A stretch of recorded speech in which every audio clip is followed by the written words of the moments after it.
Howdy, kids. Welcome. It's time again for Conscious Embodiment, Astrology, and Dreams with Dr. Michael Lennox. That's me. I'm here with Zoe, as we are every week. Hello, hello. Hey, Zoe, what are we? We're in September, I have 25th, right? 25th through October 1st. We are rounding out this month. It was a medium-ish month, not too shabby. And October brings eclipse season and a little bit of a rougher month. But we're wrapping up a fairly easy month, and we have a slimish week with like a little wrap-up from Venus, a little wrap-up from Mercury, and a full moon at the end of the week. But first, let's answer a question. Yes. Gretchen writes, "Hi, Zoe and Dr. Michael. Thank you so much for all the good stuff you put into the world. Your compassion and honest approach are so appreciated, as is the regular dose of humor." I read these parts of the emails for my benefit. I like hearing these things out loud.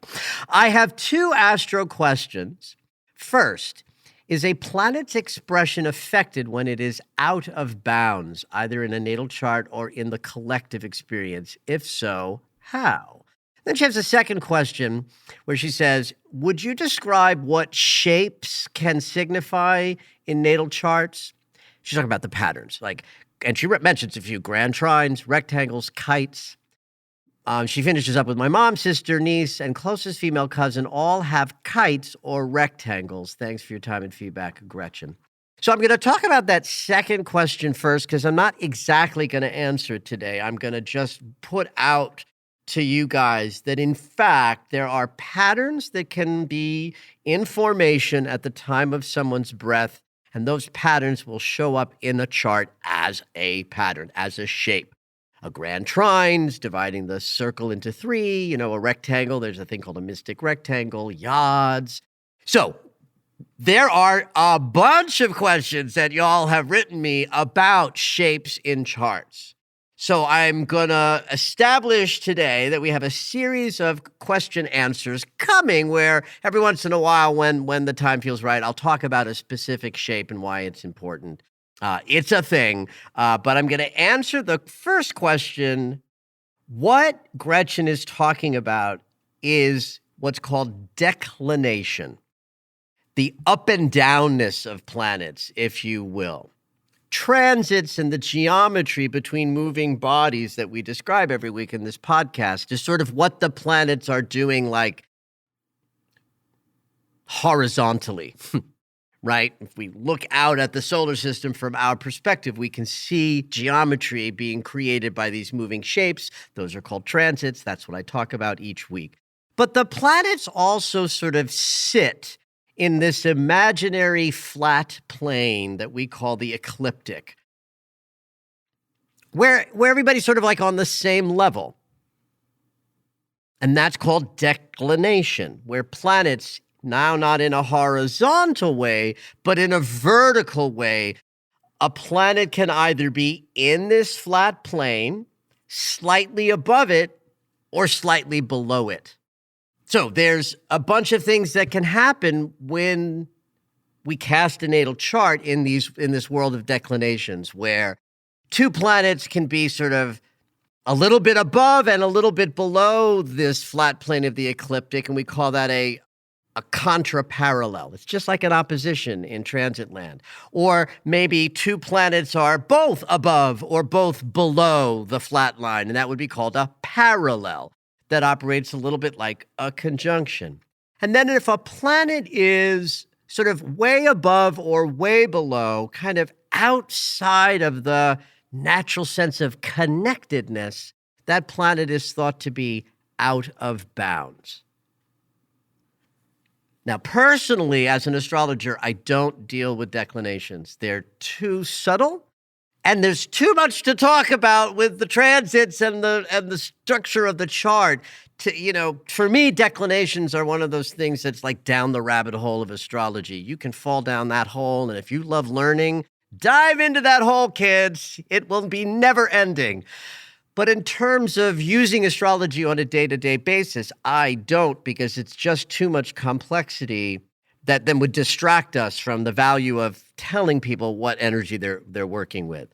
But you can think of this declination as reflecting the way planets interact, whereas two planets together above or below is called a parallel, and that means they're operating similarly.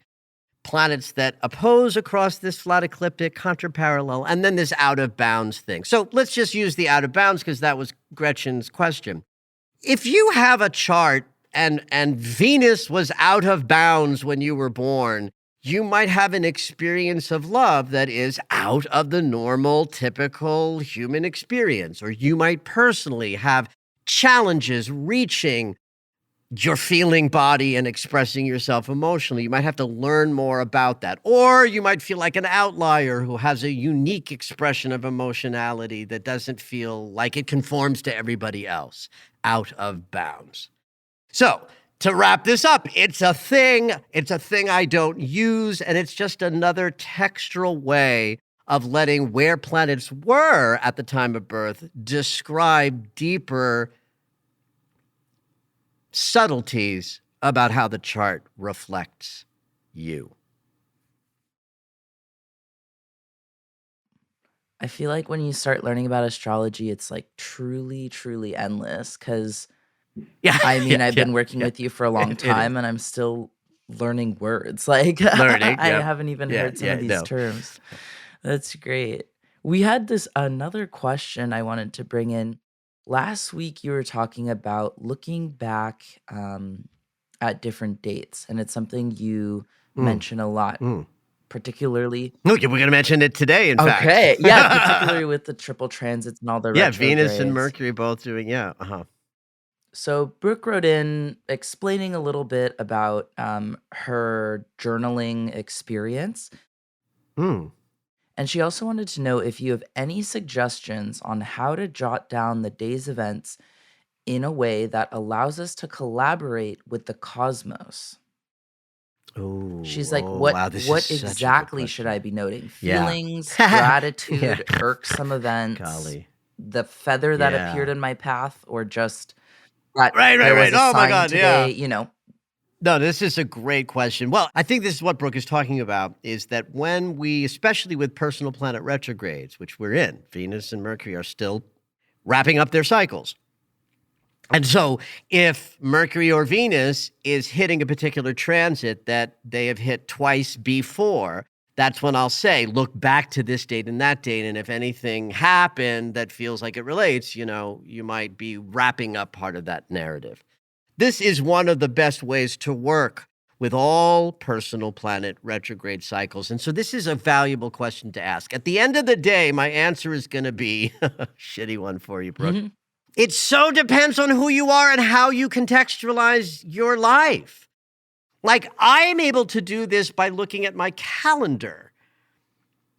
Right? I don't journal anymore. I've journaled many times. There's boxes of journals, in my storage places, right? But I don't these days. So I glance back at my own calendar, and because I'm oriented towards my work so powerfully, and I can generally look at my calendar and have a sense of what else was going on at a particular date. Of the little list of things that you threw out there, Zoe, of like what to pay attention to, one of them was like experiences that you bumped up. You had different language for this, but like difficult things or quirky things or things that knocked you on your ass. That's really what's more important when we're talking about astrology and looking back to understand how a retrograde is playing out.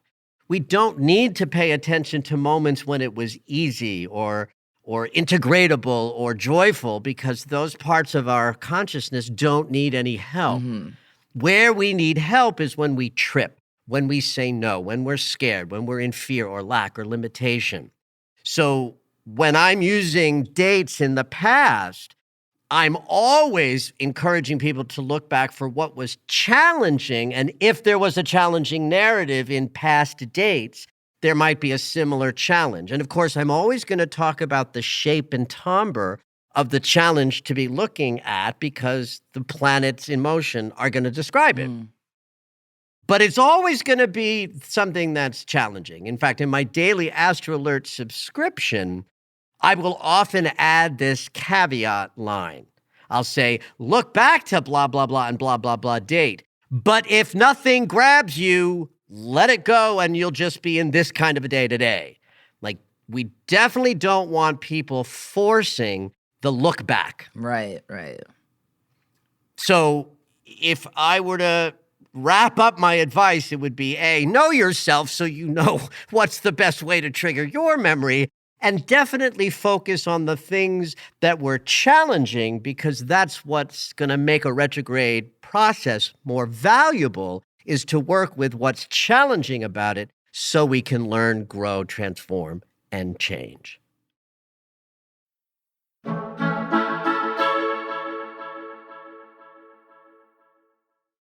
Perfect timing for that question, Zoe. And this was not planned. I did not know Zoe was going to be bringing this forward to today. But we do have a couple of Mercury transits this week, and then he wraps up the entire cycle. And as of the 30th of the month, which is, I think, Saturday, we're done. And then Mercury goes into 2 months of free and clear. All of October and November have no Mercury retrogrades anywhere in sight. Yay. Thank goodness. Now, this is actually very interesting to me, Zoe, because there are 2 Mercury transits that hit this week, one which is going to be really important to glance back and look at, and the other one, not so much. Like, I don't give a shit. Like, today, Mercury is trining Jupiter. That's the planet of communication and connection and the voice and thinking in harmony with the planet that brings our best, yummiest, most abundant sense of life filled with possibility. So today's a day of largesse, extreme exuberance in our voices, an ability to push our negotiations further with ease. It's a great day for communication. So it's like, well, who gives a shit if you're going to look back to moments where it felt good to communicate? I don't know that this will yield any outrageous, value, but you can look back to August 9th and September 4th. Those were the days that this transit hit for the first and then the second time, and today's the wrap-up. This transit wasn't close enough to any of the other Mercury transits to say that the over-the-top potential of Mercury in a trine with Jupiter might have challenged some other, when you have friction and over-the-top energy together, then Jupiter can be a real pain in the ass, right? He brings only joy and expansion, but he also brings extra and over-the-topness. But this one did not happen close enough in proximity to any of the edgier Mercury aspects, but I got to mention it. So, back to August 9th, September 4th, and today you might see a thread of some kind of over-the-top exuberant bigness in your voice, in your communication, or anything that relates to neck-up experiences. But the other Mercury transit, now this one counts. It's Mercury touching Chiron. So, any personal planet retrograde cycle that makes contact with Chiron, the great healer, is a healing cycle. And both Mercury and Venus, in their simultaneous retrograde these past months, have been making contact with Chiron. So it has been a deep healing couple of months. It's one of the reasons why it's been a little bit painful and dicey is that we're all going through stuff at a very individual level because the personal planet retrogrades impact everybody, but everybody very differently because we're all unique. So Mercury holding the great eliminator angle with Chiron, that's to me like what happens when we open up the psyche for a little surgery, right? So Mercury going backwards is like the surgical prep, the process of being anesthetized, strapped to a table and sort of like broken open. That's the whole cycle. And then there's this surgical tool in the midst of all of the geometry, which is the great eliminator angle from the planet of mind to Chiron the healer. That's the capacity of this Mercury retrograde cycle to have helped us release old thought paradigms that come from wound. Mercury is the perceiver. It's how we see our world. And what you're looking at or how you're looking at the world is how the world is going to feel to you and what it's going to reflect back to you. We all carry wounds. If we are carrying those wounds right in front of our eyes, then we're going to see the world through our wounded perception. And a Mercury retrograde with 3 inconjunct great eliminator angles between Mercury and Chiron is an opportunity to get under a wounded paradigm and hopefully get rid of it. Either totally or some of it, just shift how we perceive our world and therefore how we communicate, negotiate, and operate because we've gotten below some wounded consciousness and help create and generate a change at the unconscious level. That hits Wednesday of this week. So we're moving into a couple of days where Tuesday, Wednesday, Thursday, there might be conversations you're having, even if those conversations are with yourself, around operating differently because you become aware of some wounded space and you're willing to like move past it or able to move past it in some particular way. So the dates to look back to for this particular woundy kind of thought process is August 16th and then 2 weeks later on August 30th. Those were the last 2 dates that this healing transit took place in. And this would be akin to Brooke's question. This would be where the only thing that would be helpful in your journaling would be if you kept track of difficult experiences with your negotiations, communication, and perceptions. It'll be easier to glance back if what you're notating is the things you tripped on. Yeah. And in this particular case, what habitual wounded perceptions of life have you been working on, irrespective of those dates? And then just understand as we move through this week, again, whether or not they connect back to August 16th and August 30th, this week does give us yet another opportunity to communicate free of wound because we're aware of the wound and we're no longer operating from it. So, take a look at how you're operating and communicating in the middle of this week. If those backwards dates seem to be showing you a storyline, then you can rest assured it's probably going to return for the third act this week.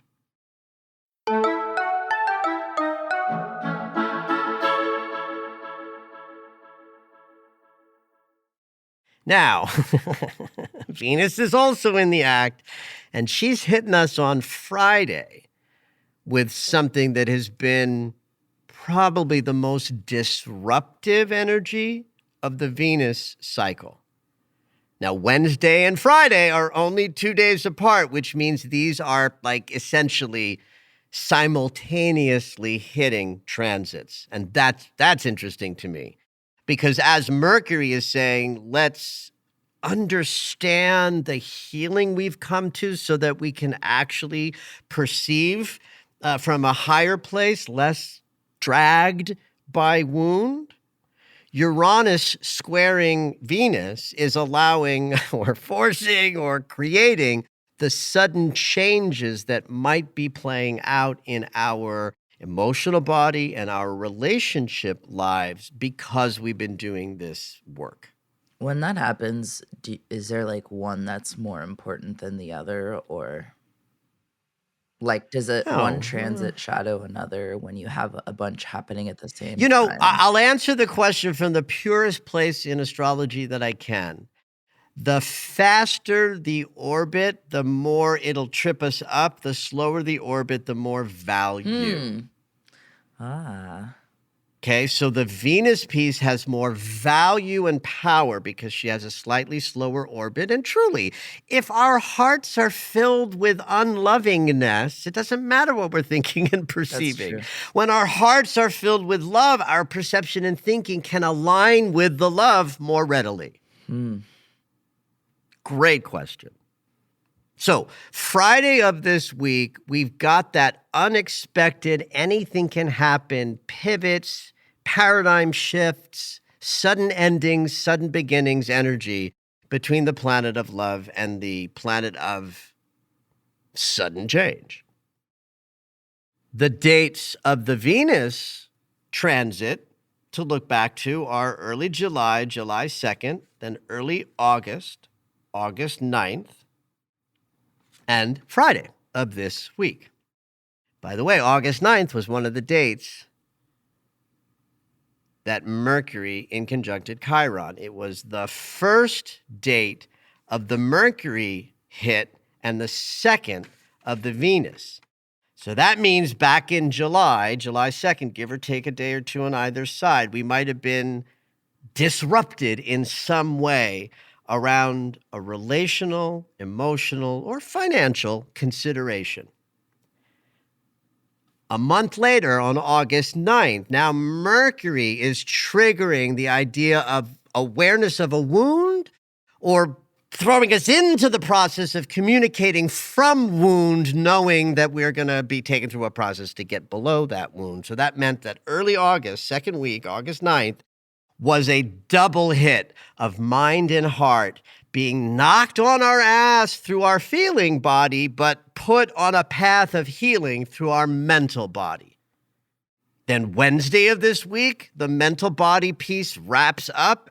And then 2 days later on Friday of this week, we get knocked on our ass again emotionally, but not the first time, not the second time. It's for the third time, which means we're not as vulnerable. We're not in such a unexpected, holy shit, I didn't see that coming. Especially if you look back to early July and second week in August and something was, in fact, knocking you on your ass, then don't be surprised when Friday comes along and you're in some emotional challenge again. If you look to those dates and there is a narrative, then you know what to expect as Friday comes along. And if nothing grabs you with great certainty, let it go and just know that Friday might be an emotionally unstable day where something might change very radically and suddenly in your relational, emotional, or financial experience. So as of Saturday, we are completely done with Mercury's cycle 100%, and then we move into his free and clear process. Venus, not so much. She continues through the 3rd of October and does her last hit, an inconjunct to Neptune, where we might have gotten some reveals and some delusions dissolved and other things that I'll talk about in depth in next week's podcast when we talk about Venus being done and wrapping up our cycle with her on October 3rd. So we're not quite out of the woods of what the emotional body is learning. We are complete as of the end of this week with the mental body. But we will be talking about Venus and her retrograde cycle one last time in next week's episode.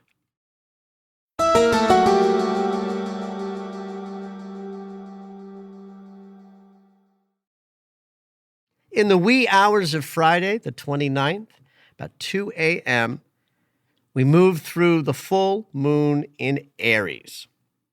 So just this past weekend, we had our equinox. The sun is now in Libra. So we are in the mansion of harmony, balance, relationships, love. Venus rules Libra. So we're in, Venus's territory.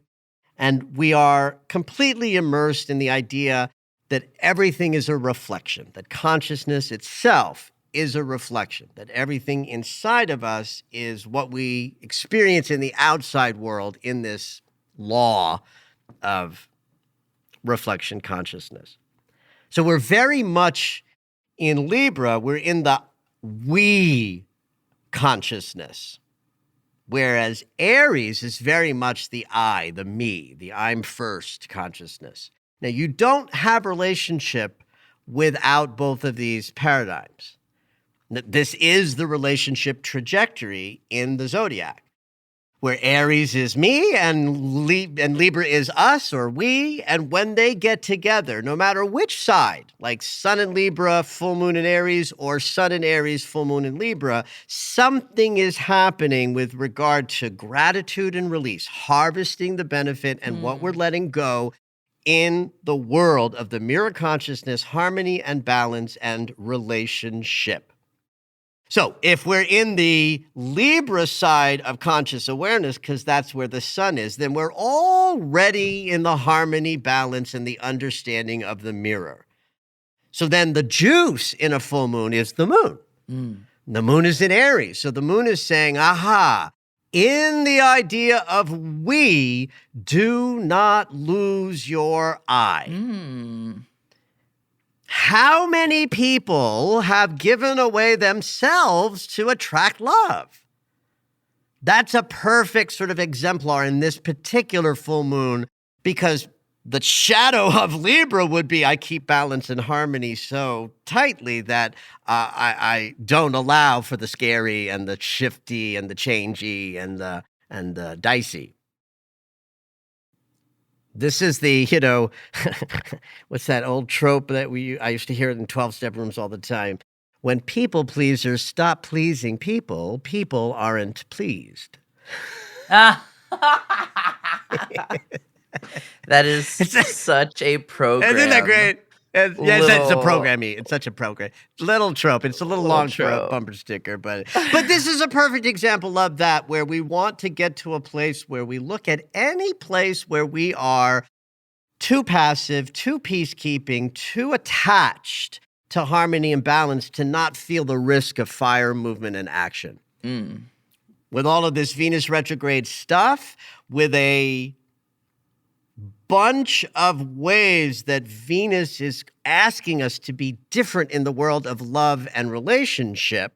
And there are, in fact, transits as part of this full moon that are about sudden change and paradigm shifts.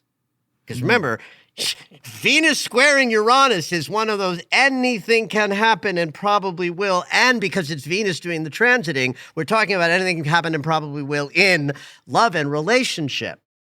And the third and final one of these, after months of a process, is happening with a full moon that focuses on the Aries element of relationships. If you're sitting on a relationship that you've been toying with the idea of ending, get the fuck out. Oh, man. Well, I mean, who's it? I am not the person to guide that from here, but here's why I say that. We've been through a process over months of time, and Venus has taken us on a journey where we feel more deserving. We should all be feeling more deserving of love today than we did 3-4 months ago. And so if there's a full moon that says, I can let go of anything powerfully and fast, in Aries sensibility, that if then you're going through this week and having some feeling about a relationship dynamic that maybe isn't serving you, this might very well be that moment to trigger the shift, to trigger the end.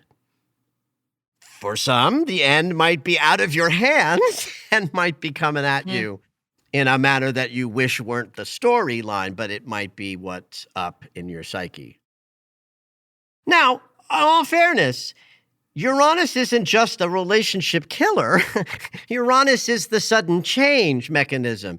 There are relationships that will explode into deeper levels of love, potentially, through this full moon as well. It's not all doom and gloom, kids.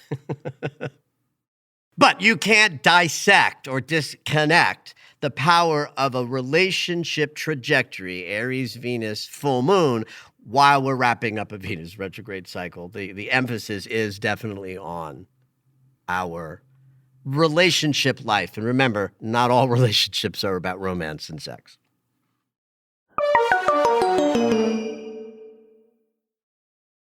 There's some juice in this full moon because Black Moon Lilith is at the 30th degree of Leo.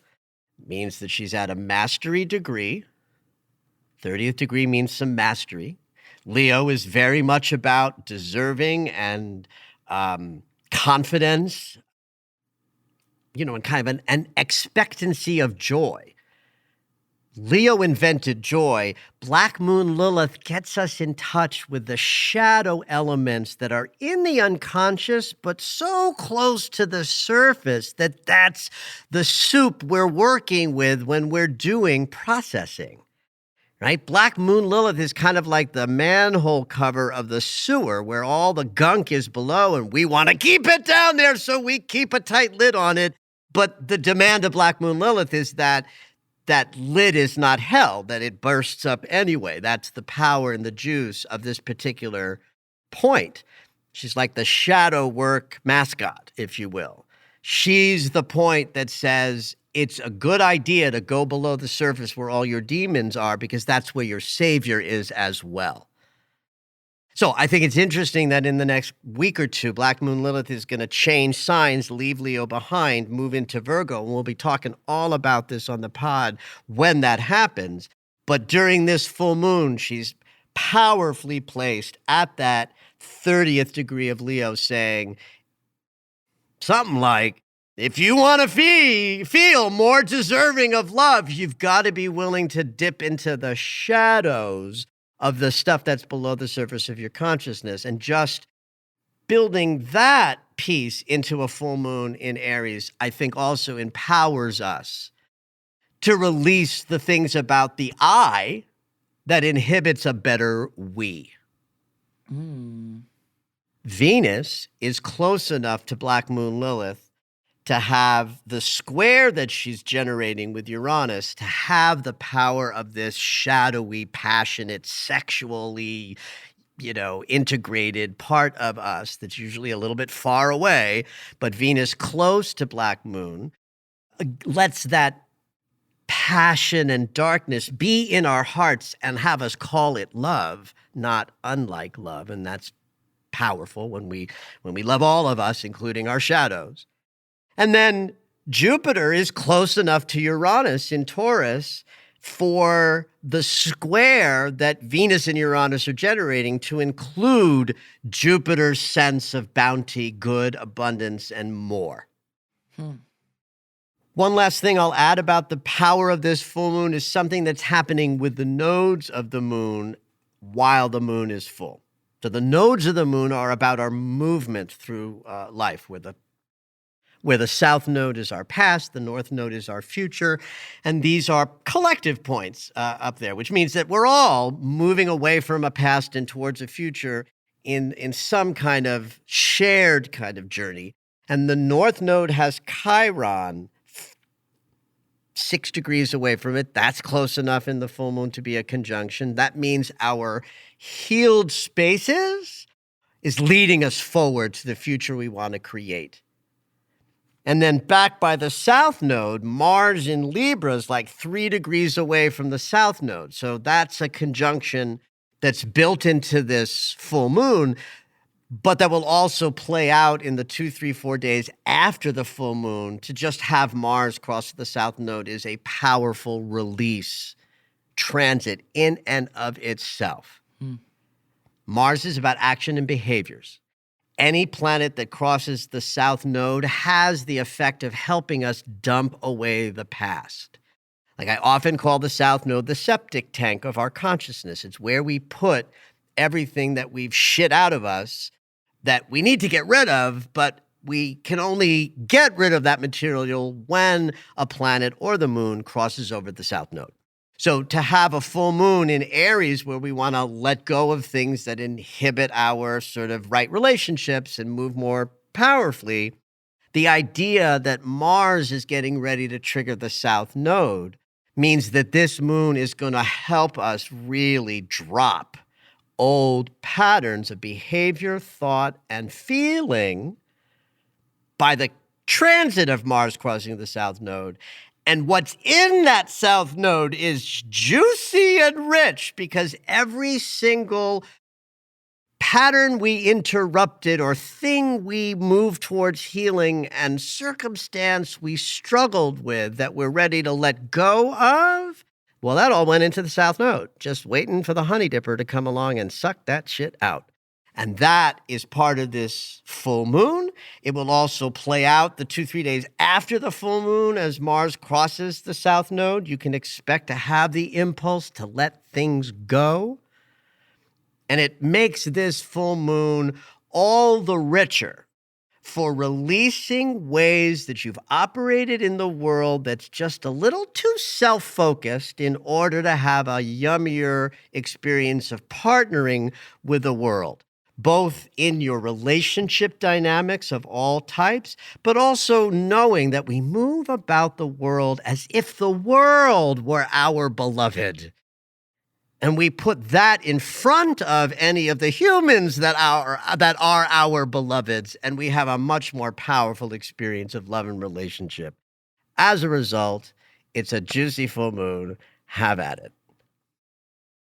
Did you know that Michael has a daily astro alert? If you enjoy hearing the weekly astrology, you might like knowing more about each day. When you subscribe for the daily astro alerts, you'll get an in-depth explanation of the day's astrology sent right to your email. Subscriptions are only $10 a month, or you can purchase the yearly subscription at the reduced price of $100. To subscribe, head over to michaellennox.com.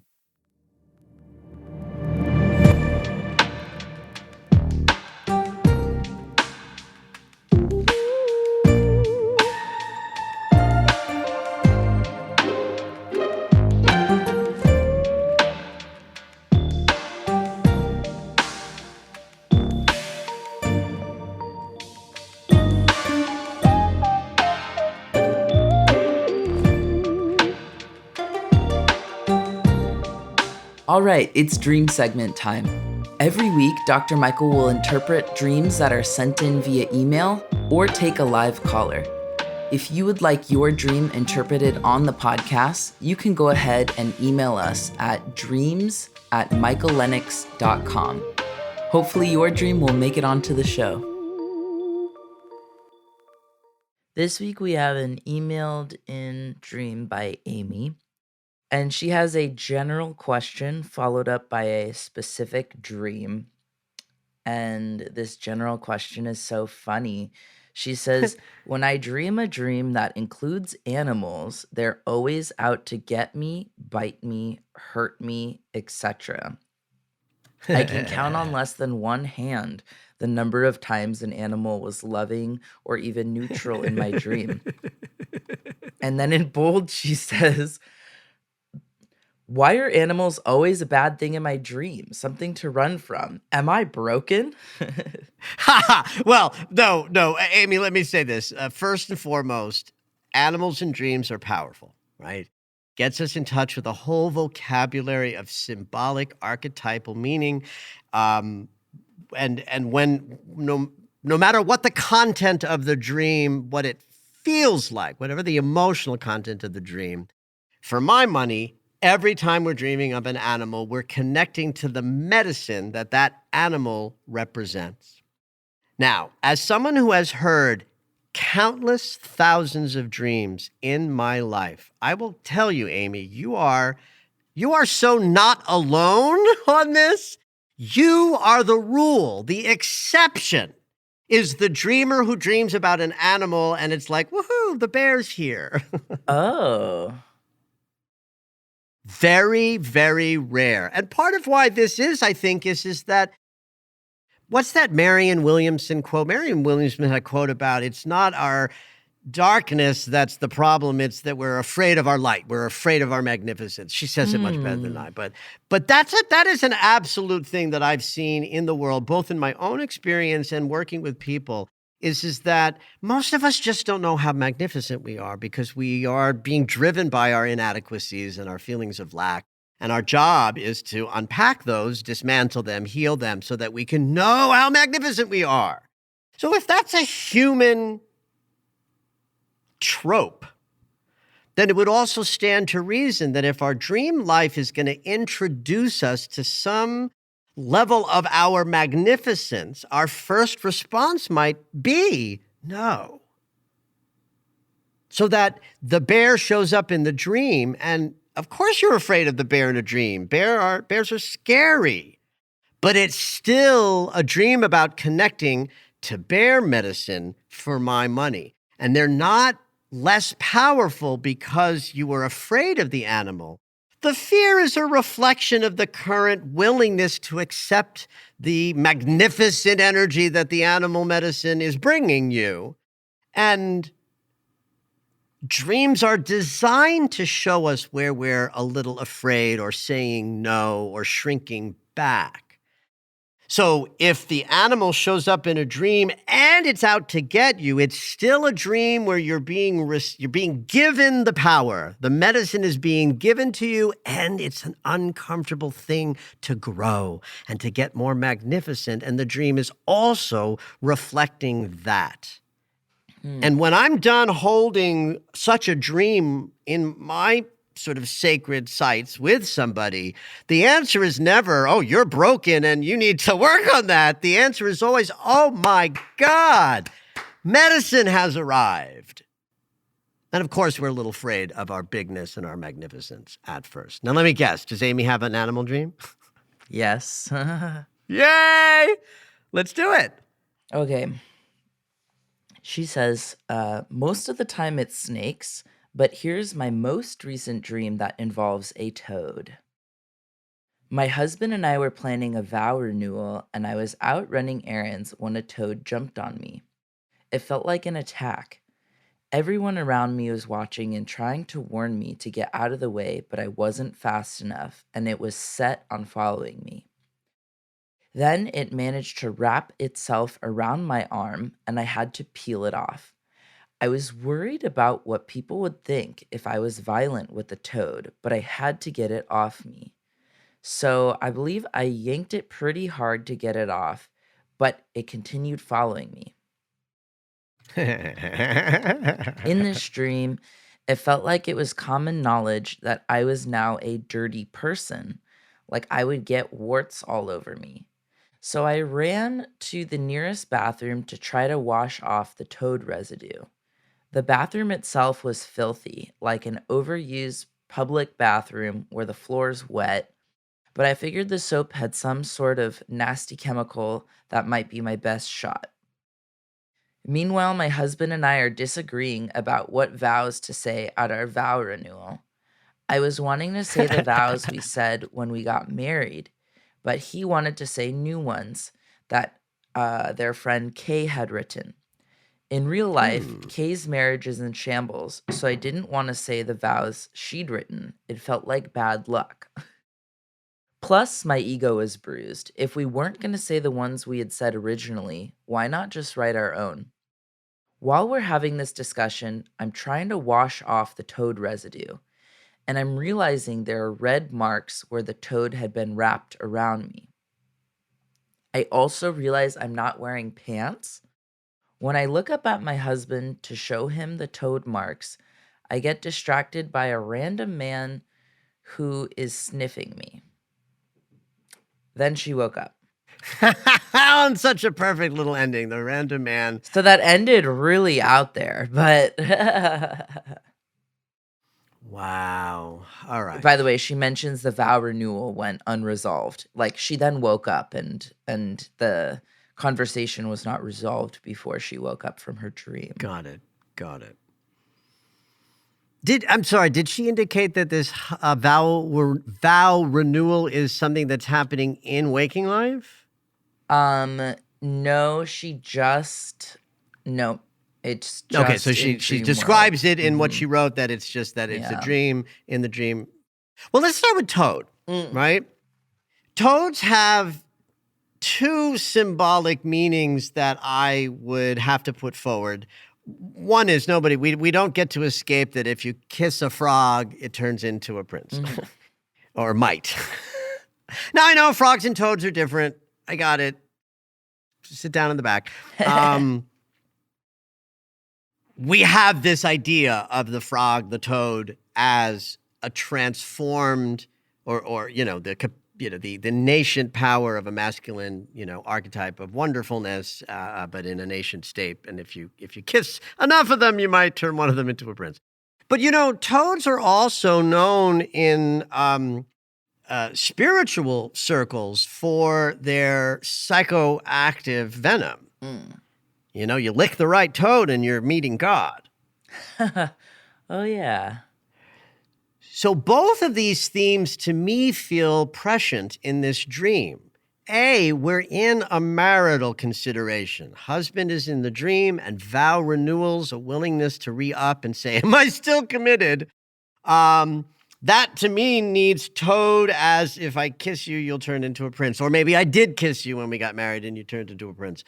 But I also think that, that transformation that toad to prince could, that is built into the symbol is also the idea of toad connecting to these medicines that people will take in spiritual circles to have a transformative experience. So the dream then starts with my husband and I are in this vow renewal. I know you keep saying vow, but I keep wanting to say vowel. Can I buy a vowel? Vow renewal. So that means that she's in a consideration of the choosing of her spouse, the choosing of her. What is love looking like? And so the toad jumping out and attaching to her arm is the message in the dream that in the vow renewal, there might be a need to transform any toad-like energy in the marriage into prince-like perceptions, or to see the spiritual connection of all of life that would then include how she's perceiving her marriage. I mean, it has to be about how she's thinking about her marriage because her husband's in it and it's about renewing the vows, right? So it's not her husband's dream, so it's not really about him in that regard. Like at the end of the dream when he's making suggestions and she's disagreeing, it ain't him, it's her, right? We'll get to that in a minute. But the toad medicine of seeing beyond the veil and transforming love is grabbing her arm. Arms are about the things we make and do in the world. Like with our arms in our hands, we have strength and dexterity. So if the arm is being grabbed by the toad, then it is something about actions and expressiveness that is being called in. Like if it were her legs or her feet, I'd be like, it'd be about the direction you're moving in, or are you grounded in this? And arms are more about what we make. We create with our arms and our hands. Then so much of the dream is just about, trying to get rid of this toad who clearly does not want to and shall not go anywhere. This is transformative medicine that has already attached itself. Not even the slime, like after the frog is gone. Well, and for my residue money, is the perception of the residue in the slime is the fear, right? The toad is bringing medicine. And the toad might even be bringing change. Maybe the toad is a reflection of change that's coming or is in process. One of the reasons why I think that perhaps is something to consider is because she winds up in a bathroom. Bathrooms are where we are most private. It's the room where we close the door and we allow ourselves to be with our most intimate and shameful experiences. Now, this is a public restroom, so it's not so much about her personal experience of needing to individuate and be with shame. It's more collective and it's filthy. So she's in the consideration of the messiness, the dirtiness, the uncleanness of relationships that aren't in the highest alignment that they can be. So this is a little bit about where the marriage has gone, what the challenges are currently Ah. that might not have been in her original agreement. Right? She's wanting to go back to the original agreement. I will love and share and all will be well. But things have evolved and grown. So the husband in the dream, it's not his dream, it's part of her, is the part of her that is perhaps ready to see where challenges are. Right? He wants new vows in the dream. So he's the part of Amy that is aware that things have changed, that things are problematic. They're not quite like they used to be. And so the husband in the dream, Amy's husband in the dream, is kind of like saying, let's commit to our marriage now in a way that includes. Sometimes it goes awry. Things have happened and we've come to a new place in the journey. Now, the content of the dream story is, well, I don't want to say those vows. They come from a woman who in real life, his marriage is breaking down. But it's not real life. It's a dream. So I think that in this dream, when she is saying, no, original vows, she's not paying attention to the journey of the marriage. He's saying, let's consider everything that's happened, including the stuff that's a little bit like the idea of the bad marriage woman who is, authored those vows. So for my money, I think the more authentic vow are the new ones that include acknowledging places where the marriage isn't where perhaps it is desired to be. And let me see if I can be clear about this. The idea of rejecting the new vows because they come from Kat, whose marriage isn't working well, that spells fear consciousness. That's like overthinking of like, Whereas the message of the husband is saying, let's acknowledge what is so now. And Amy is saying, let us acknowledge what we agreed to when we started. Because the toad is present, there has to be some element of this story that Amy needs to transform how she's seeing this. It's her dream, her toad. I'll go with the sort of plant medicine toad venom psychotropic quality of that toad on her arm that's left the red marks is trying to instill into her some higher consciousness way of perceiving things because the dream is calling her to see her marriage perhaps just more authentically or organically at this moment. So that very last scene also shows that the vulnerability is on Amy's, side, that the dream really is about changes that need to occur because she finishes the dream half naked, right? Her bottom clothes are missing, so she's exposed. Interesting that it's the pants that are missing, the lower portion, because that exposes her genitals and her sexual area.